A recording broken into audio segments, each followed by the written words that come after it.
Hello class 8 students, this is your science teacher Agrima Rawat. So we have been doing chapter number 10, reaching the age of adolescence. In this chapter we have already seen that what is adolescence and also a stage after adolescence, that is puberty.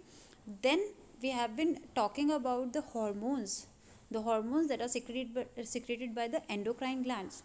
Now we are going to see various types of endocrine glands present in our body, and not all of them we are going to talk about. We are going to talk about them few that are important. Okay, so first is pituitary gland. In the last video also we have talked about it. Last video में भी हमने pituitary gland के बारे में पढ़ा था. Pituitary gland, if you remember, it is called as the master gland. Can you remember it? Why it is called as master gland? Because pituitary gland, first of all, the position of the pituitary gland is very much important.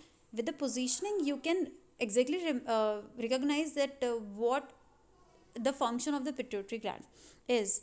Okay, so the pituitary gland is located inside the skull near the brain. जो school है, school मतलब हिंदी में खोपड़ी बोलते हैं हम, है ना. सो स्कल के अंदर ब्रेन के पास, ठीक है, वहाँ पे प्रेजेंट होती है. And it is P size in shape. P जो होता है, मटर का दाना जो होता है उसकी शेप का होता है, इतना छोटा सा होता है. Okay, so it is present in here. And what does it do? It controls the thyroid gland. It gives the signals to the adrenal gland. It is also giving signal and controlling the adrenal gland, also the pancreas, and also the ovaries and testes also. That means जो pituitary gland है वो सारी जो आपकी दूसरी glands हैं उनको control करेगी, उनको ऑर्डर देगी कि कब आपको काम करना है. बिना पिट्यूटरी ग्लैंड के ऑर्डर के कोई भी ग्लैंड काम नहीं करने वाली है. ठीक है, तो ये आपका ये वाला पिट्यूटरी ग्लैंड का काम है. ठीक है, that's why it is called as master gland. ठीक है, मास्टर ही करता है ना, ये मास्टर जो ऑर्डर कर रहा है दूसरे ग्लैंड्स को फंक्शन कंट्रोल करता है. Okay, and very important that we have not studied in the last video, that is what hormone does the pituitary gland release. One of the very important hormone that pituitary gland release is hormone growth hormone. Pituitary gland वैसे तो बहुत सारे hormones release करती है, but जो बहुत important hormone है जिसके बारे में हमें पता होना चाहिए, that is growth hormone. What growth hormone is, जैसे कि नाम बता रहा है आपको, ग्रोथ से रिलेटेड है ये. सो जो इंसान, जो हम ह्यूमंस में जो एक पर्सन की जो ग्रोथ होती है वो कौन कंट्रोल करता है? वो ग्रोथ हार्मोन कंट्रोल करता है. अगर ग्रोथ हार्मोन बिल्कुल नॉर्मल जितना रिलीज़ होना चाहिए उतना ही हो रहा है तो हमारी एवरेज हाइट हो जाएगी. ठीक है, और अगर ग्रोथ हार्मोन बहुत ज़्यादा कम रिलीज़ हो आपकी बॉडी में तो आप छोटे रह जाएंगे. बोने आपने देखे होंगे ना, कुछ लोग बोने होते हैं जिनकी हाइट बहुत ज़्यादा छोटी होती है. वो क्यों हुई है? Because growth hormone properly release नहीं हुआ. ठीक है, और अगर बहुत ज़्यादा ग्रोथ हार्मोन, एवरेज से ज़्यादा ग्रोथ हार्मोन रिलीज़ हो जाए, देन हाइट बहुत ज़्यादा लंबी हो जाएगी. ठीक है, तो ये भी कंट्रोल करता है. इसके अलावा भी बहुत सारी चीज़ें कंट्रोल करती हैं. सिर्फ ग्रोथ हार्मोन से ही आपकी हाइट डिटरमाइन नहीं होती. इसके अलावा भी बहुत सारे फैक्टर्स होते हैं जो आपकी हाइट को कंट्रोल करते हैं, बट ये भी एक फैक्टर है आपकी हाइट, एक नॉर्मल हाइट आने के लिए. Okay, are you getting it? Next gland is thyroid gland. As you can see in this picture, the thyroid gland is in the neck. आपकी नेक में, आपके जो विंड पाइप, आपके नेक के सामने विंड पाइप के पास, ठीक है, वहाँ पे आपकी प्रेजेंट होती है thyroid gland. Okay, it is brownish red in colour. ये ब्राउनिश रेड कलर की होती है. एंड इससे जो हार्मोन रिलीज होता है that is hormone thyroxine. You can easily recognise it as the name is very much similar. Thyroid hormone is thyroxine. Okay, what does the thyroxine do? Thyroxine controls the rate of metabolism in our body. अब आप कहेंगे metabolism क्या होता है? Metabolism, हमारी body में बहुत सारी रिएक्शंस होती हैं, वो उनको हम मेटाबॉलिज्म कहते हैं. बहुत सारी रिएक्शंस, जो केमिकल रिएक्शंस हमारी बॉडी के अंदर चल रही हैं, जैसे खाना पचता है, डाइजेस्ट हो रहा है, ठीक है, वो भी एक तरह का मेटाबॉलिज्म है. हमारी बॉडी में एनर्जी बन रही है, वो भी एक तरह का मेटाबॉलिज्म है. तो ये सारे, इसके अलावा भी बहुत सारे मेटाबॉलिज्म हैं. ये सारे मेटाबॉलिज्म को कंट्रोल कौन कर रहा है? ये हमारा थायरॉक्सिन हार्मोन. ओके, अब अगर आपको थायरॉक्सिन हार्मोन की आपकी बॉडी में कमी हो जाए तो इसकी वजह से एक बीमारी हो जाती है, that is known as goitre. As you can see in the picture here, this woman is having goitre and you can see her neck. आप उसकी गला देख सकते हैं. जैसे मैंने आपको बताया थायराइड ग्लैंड कहाँ पे प्रेजेंट है, नेक में है ना. तो आपकी यहाँ पे आपका गला, ये जो नेक है ये पूरा सूज जाता है, स्वेल्ड अप हो जाता है. ठीक है, ये गोइटर डिजीज़ है जो थायरॉक्सिन की कमी की वजह से होती है. Okay, clear about it. So this was the second endocrine gland. Next is pancreas. Okay, pancreas is present behind the stomach. Stomach के बिल्कुल पीछे आपकी present होती है pancreas. You can see it here. That's this green thing. It is around 6 inches long. थोड़ी सी 6 inch लंबी होती है. And it releases hormone that are very important hormones, insulin and glucagon. Okay, so glucagon तो शायद आपने ना सुना हो, बट इंसुलिन आपने ज़रूर सुना होगा. आपने डायबिटीज़ एक बीमारी के नाम बारे में सुन रखा है, जिसे हम शुगर की बीमारी भी कहते हैं. नॉर्मल लैंग्वेज में लोग शुगर की बीमारी कहते हैं उसे, डायबिटीज़. ठीक है, व्हाट इज़ डायबिटीज़. डायबिटीज़ क्या होता है, जब हमारे ब्लड में, हमारे खून में शुगर का लेवल बढ़ जाए. जो शुगर है, शुगर मतलब वही नहीं सिर्फ जो आप चीनी खा रहे हैं. शुगर बहुत सारी चीज़ों में होती है. आप आप फ्रूट्स खाते हैं उनमें भी शुगर होती है. ठीक है, बनाना खा रहे हैं उसमें शुगर है, आपके एप्पल है उसमें भी थोड़ी बहुत शुगर है. हर खाने में थोड़ी बहुत शुगर होती है ऑलमोस्ट. ठीक है, तो ये शुगर जो है अगर हमने जब खाया तो वो यूज़ नहीं हुई, बट हमारे ब्लड में बहुत ज़्यादा बढ़ गई शुगर.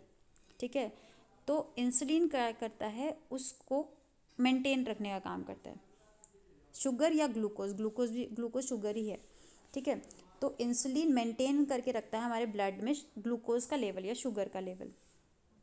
ठीक है, अगर शुगर ज़्यादा हो जाती है तो उसे कम करता है. ठीक है, बात समझ आ रही है.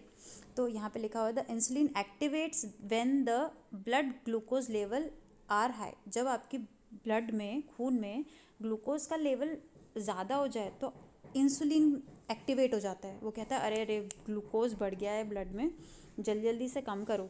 ठीक है, तो इंसुलिन आता है, वो ग्लूकोज को कम करता है ब्लड में से. ठीक है, अब दूसरा हार्मोन है हमारा ग्लूकागॉन. ग्लूकागॉन क्या होता है, ये इंसुलिन के लेवल को कम होने से रोकता है बॉडी में. ठीक है, तो यहाँ देखो, सॉरी ये इंसुलिन का लेवल नहीं है, ग्लूकोज का लेवल है.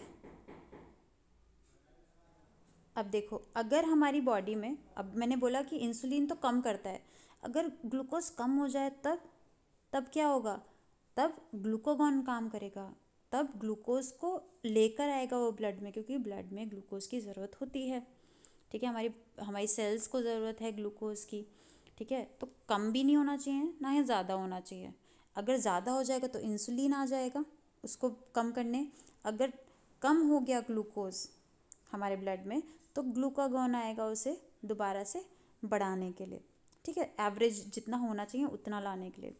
ठीक है, तो ये दोनों जो हार्मोन्स हैं ये हमारे शुगर लेवल पे काम करते हैं. क्लियर. इसके अलावा भी पैंक्रियाज के और भी काम है, बट ये आपके एंडोक्राइन ग्लैंड के ये वाले वर्क हैं. Clear. Next, adrenal gland. Adrenal gland you can see it here. It is above the kidneys. जो किडनी होती है आपकी उसके ऊपर होता है. ठीक है, और इसका साइज़ वॉलनट के जितना ही होता है. वॉलनट आपने वो खाया ना, क्या कहते हैं, अखरोट. अखरोट का होता है ना, अखरोट के साइज़ की होती है ये, मतलब बहुत ज़्यादा बड़ी नहीं होती, ना ही बहुत ज़्यादा छोटी है. ठीक है, पिट्यूटरी तो मटर के दाने की जितनी थी, ये थोड़ी सी बड़ी है बस. ठीक है, और ये देखो, अगर इस चीज़ में हम ये कंपेयर कर रहे हैं तो ये देखो पिट्यूटरी ग्लैंड कहाँ मटर के दाने जितनी, और ये एड्रिनल ग्लैंड कहाँ वॉलनट के साइज़ की, और वो मटर का दाना वॉलनट को कंट्रोल कर रहा है. ठीक है, तो साइज़ से मैटर नहीं करता है, सबका अपना अपना काम होता है. एटीट्यूड है उसका एक. ठीक है, उसका एक रुतबा है, वो ब्रेन के पास है. ठीक है, चलिए वापस आते हैं. सो एड्रिनल ग्लैंड जो है आपका हार्मोन कौन सा रिलीज़ करता है, एड्रेनालाइन. नाम से याद हो जाएगा। ठीक है, एड्रेनलाइन जो हार्मोन है उसका काम होता है हमारी बॉडी में स्ट्रेस को मैनेज करना। ठीक है, अगर कोई स्ट्रेस हो जाए आपको, जैसे कि किसी भी तरह का स्ट्रेस हो सकता है आपकी बॉडी में, कोई भी आपको जैसे कोई चिंता हो गई किसी चीज़ की, या कोई गड़बड़ चल रही है, कोई आपको कहीं पे बहुत तेज़ी से भाग रहे हैं, आपका जैसे मान लिया एग्ज़ाम छूट रहा है, आप घर से निकले, लेट हो गया, पता नहीं क्या हो गया, एकदम से लेट हो गए आप, और अब तो स्ट्रेस हो गया, अरे एग्ज़ाम छूट जाएगा, एग्ज़ाम छूट जाएगा। तो उस टाइम पे क्या होता है, बिल्कुल हम पैनिक हो जाते हैं ना, वो स्ट्रेस लेवल वो है, स्ट्रेस हो जाता है। ठीक है, तो उस टाइम पे हमारी बॉडी में गड़बड़ ना हो जाए, उस चीज़ को मेंटेन करने के लिए एड्रेनलाइन आता है। एड्रेनलाइन हमारे ब्लड के शुगर लेवल को इंक्रीज़ करता है, क्योंकि जब स्ट्रेस होता है ना, एनर्जी की ज़रूरत पड़ती है। एनर्जी कहाँ से मिलेगी, ग्लूकोज से, और ग्लूकोज ये आपका आएगा। ठीक है, तो ब्लड शुगर लेवल को इंक्रीज़ करता है एड्रेनलाइन। ठीक है, डायलेट्स द प्यूपिल, प्यूपिल आपकी आँख में होता है, तो इसको डायलेट करता है। आपने देखा है कभी, आप जब बहुत ज़्यादा डर जाते हैं या कुछ होता है तो आपकी आँखें कैसी होती हैं, फैल जाती हैं।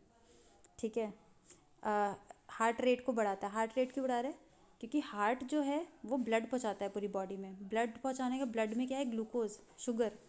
ठीक है, वो शुगर जल्दी जल्दी पहुंचनी चाहिए हर सेल तक, ताकि हर सेल काम कर सके। ठीक है, तो तब स्ट्रेस को मैनेज करने में सारी सेल्स काम करेंगी ना। ठीक है, तो हार्ट रेट को भी बढ़ा देता है एड्रेनलाइन। ठीक है, और ब्लड सप्लाई पूरी मसल्स तक पहुंचाता है। अब इसमें देखो, एक आपको इस चीज़ में मैं बताती हूँ। जैसे कि आपने लोगों ने देखा होगा, कुछ लोग एडवेंचर ट्रिप पे जाते हैं। एडवेंचर ट्रिप जैसे कि रिवर राफ्टिंग पे जा रहे हैं, आपने बंजी जंपिंग करते हुए देखा होगा लोगों को। ये सब क्यों करते हैं लोग, क्योंकि जब ऐसे जैसे कोई बंजी जंपिंग कर रहा है, ठीक है, कोई कूद रहा है ऊपर से, तो डर तो लगता है ना। तो उस टाइम पे एड्रेनलाइन ये हार्मोन रिलीज़ होता है। जब ये हार्मोन रिलीज़ होता है तो ब्लड का शुगर लेवल बढ़ जाता है, हार्ट रेट बढ़ जाता है, तो अच्छा लगता है। एक्चुअल में इससे ना क्या होता है, अच्छा लगता है बॉडी को, एक अजीब सी फीलिंग आती है। वो फीलिंग लेने के लिए लोग वो एडवेंचर करते हैं। ठीक है, रिवर राफ्टिंग पे जाओगे तो है तो खतरनाक, तो उस टाइम वो खतरनाक क्या, स्ट्रेस वाली कंडीशन होती है, तो इस टाइम पे ये सब वर्क होता है, एड्रेनलाइन आता है। ठीक है, तो आप कहीं ना कहीं रिलेट कर पाओगे इससे। ठीक है, तो उस टाइम पे हमारी बॉडी में ब्लड सप्लाई बहुत ज़्यादा बढ़ जाती है। ब्लड सप्लाई क्यों बढ़ रही है, क्योंकि ग्लूकोज का लेवल, ग्लूकोज को हर जगह पहुंचाना पड़ेगा हमें, ताकि मसल सारी काम कर सके प्रॉपरली। ठीक है, ओके, चलिए हो गया। तो पिट्यूटरी देख लिया, थायराइड देख लिया, एड्रिनल ग्लैंड देख लिया, पैंक्रियाज देख लिया। ओवरीज का हमने लास्ट वीडियो में देख लिया था कि ओवरीज जो हैं आपकी हार्मोन कौन सा रिलीज़ करती हैं, एस्ट्रोजन। ठीक है, टेस्टिस आपका कौन सा रिलीज़ करती है हार्मोन, टेस्टोस्टेरोन। ओके, सो ये तो हमने देख लिया था। So this is clear, endocrine glands.